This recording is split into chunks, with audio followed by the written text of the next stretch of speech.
میں کوئی قاری یا حافظ بھی نہیں ہوں، میں بحیثیت طالب علم ہوں۔ علامہ اقبال کی شاعری کو میں نے عکس قرآن میں بیان کیا ہے اور تمام چیزیں مجھے زبانی یاد ہیں۔ حضرت علامہ اقبال رحمۃ اللہ علیہ فرماتے ہیں، یہ مال و دولت دنیا، یہ رشتہ و پیوند، تبان وہم و گماں، لا الہ الا اللہ۔ The worldly wealth and riches too, ties of blood and friends are dream, the idols wrought by doubts, untrue all save God's oneness empty seem۔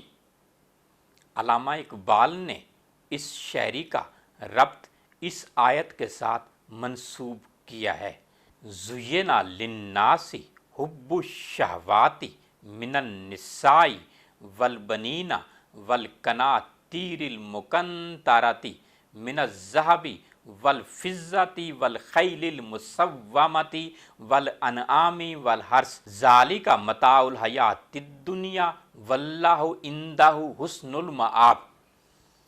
لوگوں کو ان کی مرغوب چیزیں یعنی عورتیں اور بیٹے اور سونے اور چاندی کے بڑے بڑے ڈھیر اور نشان لگے ہوئے گھوڑے اور مویشی اور کھیتی باڑی خوشنما معلوم ہوتی ہے، مگر یہ سب دنیا ہی کی زندگی کا سامان ہے۔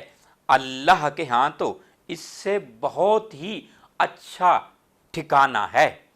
Beautified for mankind is love of the joys that come from women and of spring, and stored up heaps of gold and silver, and horses branded with their mark, and cattle and land, that is comfort of the life of the world, and Allah with him is a more excellent abode۔